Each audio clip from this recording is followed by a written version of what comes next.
Janasena party అధ్యక్షులు గారికి, పవన్ కళ్యాణ్ గారికి నా నమస్కారాలు సార్. ముందుగా నేనేం తెలియజేసుకోవాలనుకుంటున్నానంటే, జనసేన నేను ఒక మహిళగా, చేనేత కార్మికురాలిగా వాళ్ళ సమస్యలు చెప్పడానికి మీ దగ్గరికి వచ్చాను సార్. ఇప్పటి వరకు మా గ్రామ పంచాయతీలో ప్రెసిడెంట్కి చెప్పడానికి కూడా నేను ఈరోజు బయటికి రాలేదు సార్. ఈ రోజున ఇక్కడ మీ ముందు మాట్లాడుతున్నానంటే ఈ జనసేన పార్టీ పవన్ కళ్యాణ్ గారు ఇచ్చిన ధైర్యం సార్. నాకు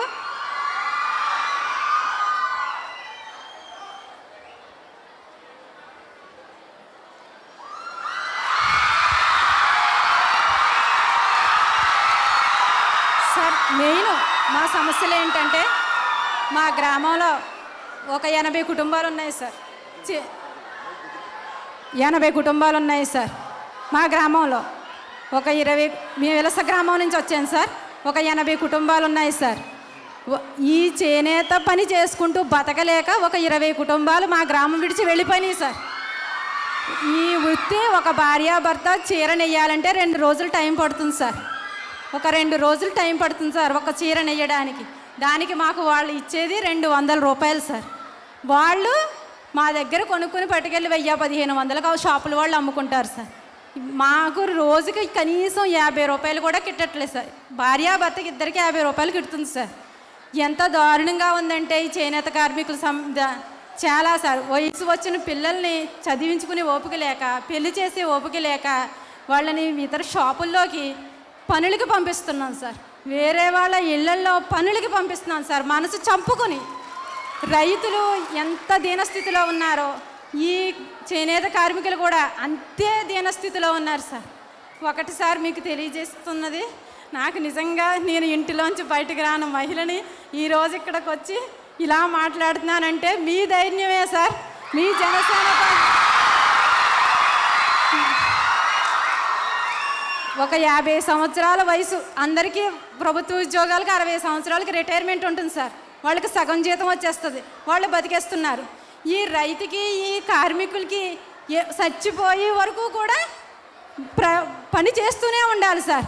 వీళ్ళకి ఏ విధమైన సదుపాయాలు లేవు సార్. 50 సంవత్సరాలకే ఈ చేనేత పని మగ్గం దగ్గర కూర్చుని చేయడం వల్ల లైట్ వెలుగులో దృష్టి లోపం వచ్చేస్తుంది సార్. మెయిన్ ప్రాబ్లం దృష్టి ప్రాబ్లం సార్. వాళ్ళు చూడలేకపోతున్నారు. ఈ గవర్నమెంట్ ఒక 1000 రూపాయలు పెన్షన్, అదైనా ఒక్కరికే. చాలా విషయాలు సోదరులు మాట్లాడారు. నేను అంత పెద్ద పెద్ద మాటలు అవి నేను చెప్పలేను సార్. చాలా చాలా టెన్షన్గా ఉంది సార్. మా గ్రామంలో మహిళలు అసలు ఏమీ మాట్లాడే స్థితి లేదు సార్. వాళ్ళు నన్ను రిక్వెస్ట్ చేసి మాట్లాడాలి, ఎలాగైనా సరే పవన్ సార్కి చెప్పుకుంటే మనకి ఈ సమస్య తీరుతుంది అని చాలామంది సార్ మా గ్రామం నుంచి చాలామంది వచ్చారు సార్. వాళ్ళు చూడండి సార్ ఎలా ఉన్నారు. ముసలివాళ్ళు, చిన్న వయసులో ముసలివాళ్ళు అయిపోయారు సార్. వాళ్ళు కొంత టైం వచ్చేవరకు కనీసం 50 సంవత్సరాలు వచ్చినట్టుగా రోడ్డు అంటే నడవలేరు సార్. అంటే రోజు చేతులు కాళ్ళు వాళ్ళు ఈ పని చేయడం వల్ల సార్ వాళ్ళు నడవలేరు సార్. రైతన్న ఈ కార్మికుడు చేతులతో కాళ్ళతో పని చేయవలసిన కర్మ పట్టింది సార్. ఎందుకు సార్ వాళ్ళకి ప్రభుత్వం ఏ ఒక్క సదుపాయం లేదు సార్. పోనీ ఈ పిల్లల్ని చదివించుకొని జాబులకు పంపుకుందామంటే మా దగ్గర స్తోమత లేదు సార్. స్తోమత ఉంటే వాళ్ళని అసలు ఈ వృత్తిలో ఇప్పటి వరకు పిల్లలు ఎవ్వరూ కంటిన్యూ అవ్వట్లేదు సార్. పెద్దవాళ్ళే తప్ప ఒక్క పిల్లలకి మేము ఈ వృత్తి ఎవ్వరూ నేర్పట్లేదు సార్. ఎందుకంటే దీని మీద బతకలేము అనే ఒక భయంతో మేమే పెంచలేకపోతున్నాం సార్ మా పిల్లల్ని. ఇంక వాళ్ళేం పెంచుతారు సార్. ఎవరూ పిల్లని కూడా ఇవ్వడానికి భయపడుతున్నారు సార్. మగ్గం వేస్తున్నాడు అంటే, వ్యవసాయం చేస్తున్నాడు అంటే సంబంధం రావట్లేదు సార్, అమ్మాయికైనా అబ్బాయికైనా.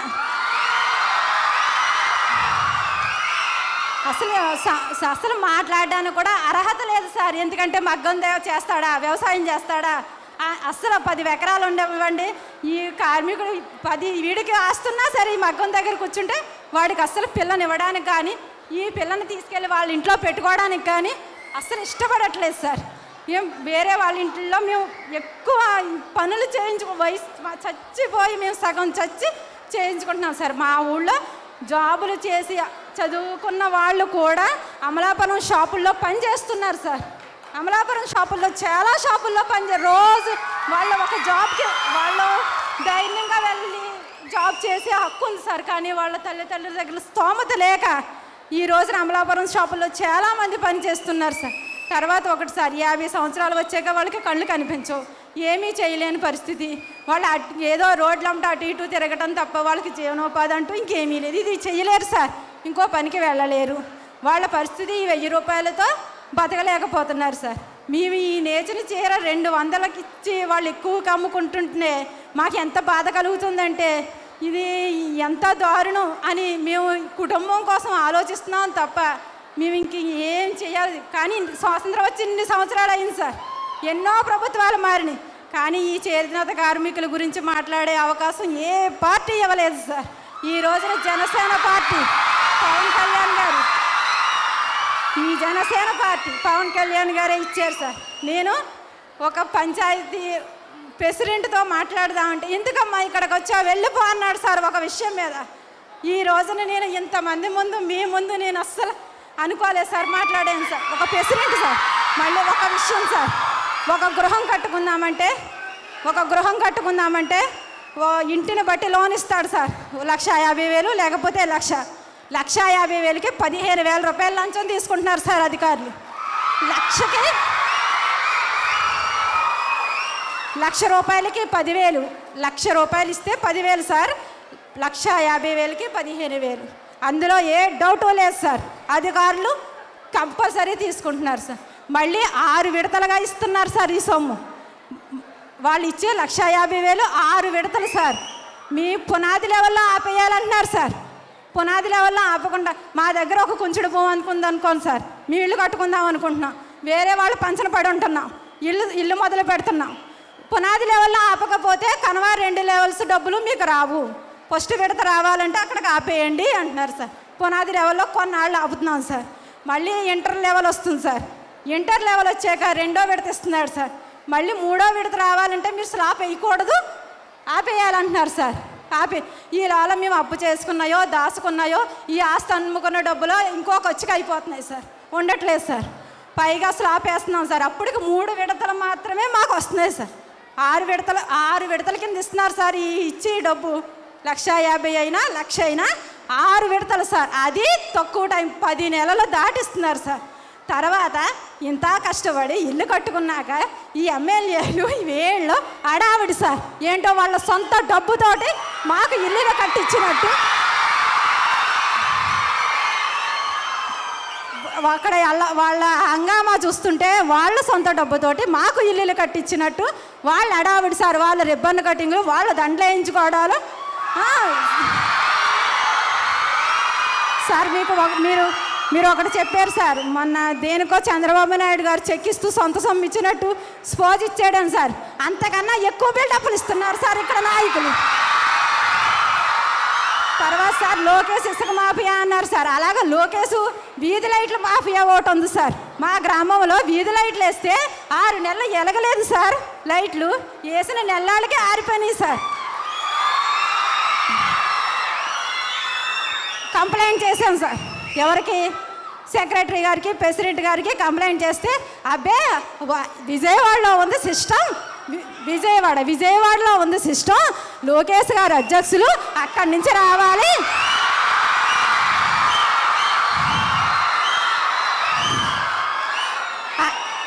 అక్కడి నుంచి టెక్నీషియన్ రావాలన్నారు సార్. నిజమే అనుకున్నాం. మెయిన్ రోడ్లో యాక్సిడెంట్లు అయిపోయినాయి సార్. యాక్సిడెంట్లు అవుతే ఎంత రిక్వెస్ట్ చేసినా అసలు పట్టించుకోలేదు సార్. పైగా మా ఇంటికి వచ్చి కరెంట్ లైట్ పోతే వచ్చి బాగుచేసే ఎలక్ట్రిషను స్తంభం ఎక్కి సార్ మా ఎదురుగుండా ఆ కలెక్షన్ ఇప్పి కార్బన్ చాకుతో ఇలా గోకి టేప్ వేస్తే లైట్ వెలిగింది సార్. లోకేష్ గారా సార్ ఇస్తా?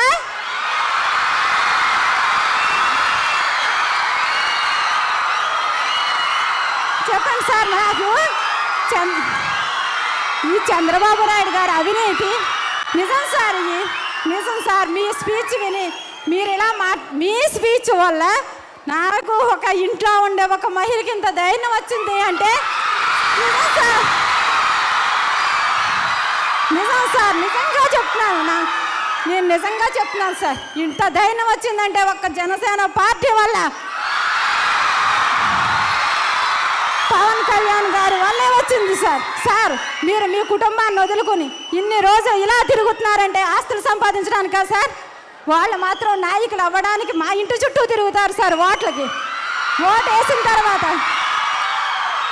సార్ అంతెందుకు సార్, మా మా ఎమ్మెల్యే ఇప్పుడు ప్రజెంట్ ఎమ్మెల్యే మా ఇంటి వరకు వచ్చాడు సార్.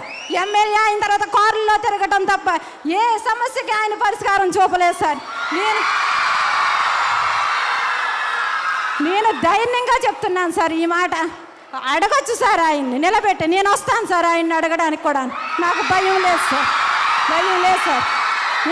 ఈ ఇసుక మాఫియా ఏమైందంటే సార్, మా రోడ్డంటానే లారీలు వెళ్తాయి సార్, మా రోడ్డంటానే ఇసుక లారీలు వెళ్తాయి సార్. రోజు నైట్ టైం సార్, పట్టబగటాలు కాదు, అది దుర్మార్గం అని అన్యాయం కదా సార్. అది నైట్ టైం ఎవరన్నా సొంత వాళ్ళు అక్కడ ఇల్లువ కట్టుకుందామంటే 20,000 30,000 సార్ ఒక లారీ. 20,000 నుంచి 30,000 సార్. అది ఫ్రీగా అన్నారు చంద్రబాబు, ఫ్రీ ఇసుక ఫ్రీ అన్నాడు సార్.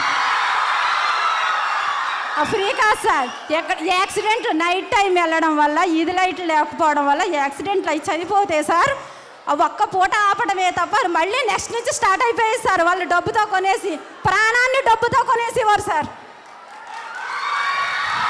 ప్రాణాన్ని నైట్ టైము వాళ్ళు ఫాస్ట్గా డ్రైవర్లు తోలటం వల్ల వ్యక్తులు చనిపోతే వాళ్ళని డబ్బుతో కొనేసి ఆ చనిపోయిన బాడీని పక్కకు లాగేసి వాళ్ళు మళ్ళీ స్టార్ట్ చేసేసారు సార్. ఈ రోజు లంక గ్రామాలు మొన్న వచ్చిన ఫ్లడ్కి సార్ మొత్తం ఒక 100 ఎకరాలు మూసిపోయింది సార్. ఈ చేనేత కార్మికులు ఎలాగ ఇప్పుడు ఒక తుఫాన్ లాంటిది ఏదన్నా వస్తే మాకు సరైన అవసరం లేవు సార్, ఎలా ఇది అయిపోతున్నామో, సరిగ్గా కరెంటు లేదు సార్, నీటి వసతి లేదు సార్. మా గ్రామంలో నీటి వసతి లేదు సార్. ప్రెసిడెంట్ పట్టించుకోడు సార్. చెప్తే అతను ఏదో చెప్పారు అంతే, అంత మట్టుకే ఒక్క సమస్య తీర్చినట్టు లేదు సార్. కానీ చెప్తున్నాను సార్, 2014లో మేము అయితే ఓటు వేయకపోదాం సార్, కానీ మీరు చెప్పడం వల్ల తెలుగుదేశం పార్టీకి ఓటేసాం. అప్పుడైతే మేము చాలా సందిగ్ధంలో ఉన్నాం సార్, ఎవరికి వెయ్యాలి ఓటు, ఎందుకు ఎన్ని ప్రభుత్వాలు వచ్చినాయి, ఏం చేసినాయి అని మేము ఓటు వేయకపోదాం అనుకున్నాం సార్. కానీ మిమ్మల్ని వాళ్ళు వచ్చి అడిగారు సార్, మిమ్మల్ని మీ రోజున వాళ్ళు ప్రశ్నిస్తున్నారు. ఏదో మీరు వెళ్ళి వాళ్ళకు చేసిన కాదు సార్, మీరు అన్నట్టు మిమ్మల్నే వాళ్ళు అడుక్కున్నారు సార్, సపోర్ట్ చేయమని మిమ్మల్ని. పవన్ కళ్యాణ్ గారు మాకు సపోర్ట్ చేయండి తెలుగుదేశానికి అని మిమ్మల్ని అడిగారు సార్. వాళ్ళు పవన్ కళ్యాణ్ గారు మాకు సపోర్ట్ చేయాలని వాళ్ళు అడిగారు సార్ మిమ్మల్ని. కానీ వాళ్ళు ఇప్పుడు ఏం చెప్తున్నారంటే, అబ్బే మా అమ్మాయిని ఆయన అడిగాడు అన్నట్టు మాట్లాడుతున్నారు సార్. వాళ్ళు తెలియదు అనుకుంటున్నారు సార్. అందరికీ తెలుసు సార్ ఈ విషయం, అందరికీ తెలుసు సార్ ఈ విషయం, అందరికీ తెలుసు సార్ ఈ విషయం. సార్ నేను చాలా ఆనందంగా ఉంది సార్, మీకు ఈ చేనేత కార్మికుల గురించి ఈ విషయాలు మీరు విన్నందుకు. నాకు నిజంగా ఒక్కటి సార్, ఒక్కటి, ఎందుకంటే ఒక గృహిణిగా కూడా మీ గృహిణిని నేను అప్రిషియేట్ చేస్తున్నాను సార్, ఒక గృహిణిగా కూడా. ఎందుకంటే ఇన్ని రోజులు నేను మా వారు బయటికి వెళ్ళి 2 రోజులు లేట్గా వస్తే ఏంటని అడుగుతాను సార్. కానీ మీరు ఇన్ని రోజులు 100 కోట్లు సంపాదించగలను అని మీరే చెప్తున్నారు సార్ సంవత్సరానికి. కానీ ఇన్ని రోజులు మీరు ఇలా బయట తిరుగుతున్నారు కదా సార్, ఎవరి కోసం సార్? మా కోసం కాదా? మా కోసమే కదా సార్. మరి ఆవిడ ఎంత సపోర్ట్ లేకపోతే మీరు ఈ రోజున ఇలా తిరగలుగుతున్నారు సార్. అందుకు నా మాటలు విన్న ప్రతి ఒక్క మహిళ పవన్ కళ్యాణ్ గారికి, జనసేన పార్టీకి ఓటు వేయవలసిందిగా నేను చెప్తున్నాను సార్. ఆవిడికి నా నమస్కారాలు కూడా తెలియజేసుకుంటున్నాను సార్. ఒక భార్యాభర్తలు ఇద్దరూ కలిస్తేనే ఏ పని అయినా ఎదురుకెళ్ళగలను సార్. ఈ రోజున మీరు ఇలా వచ్చి మా ముందు, మా ఈ కోనసీమలో ఇన్ని రోజులు ఉండి మా కోనసీమ ప్రజల యొక్క సమస్యలు మీరు తెలుసుకుంటున్నారు అంటే మాకు చాలా ఆనందంగా ఉంది సార్. ఈ సమస్యల్ని మీ దృష్టికి తీసుకొచ్చిన సమస్యల్ని మీరు పరిష్కరిస్తున్నారని కోరుకుంటున్నాను సార్. ఒక్కటి సార్, ఒక్కరికి 1000 రూపాయలు పింఛను కాదు సార్, ఇద్దరికి, భార్యాభర్తలు ఇద్దరికి ఇవ్వాలి సార్. చదువుకున్న వాళ్ళకి మా ఊరిలో ఒక అబ్బాయి చాలా చదివాడు సార్, ఆయన పేరు మోహన్ సార్. చిన్న కాన్వెంట్లో పనిచేస్తున్నాడు సార్. ఆయనకి ఒక జాబు, మంచి జాబు ఇప్పించవలసిందిగా కోరుతున్నాను సార్. వయసు మళ్ళిన వాళ్ళకు కూడా ఏమన్నా చెయ్యాలి అని నేను కోరుకుంటున్నాను సార్. చాలా ఆనందం.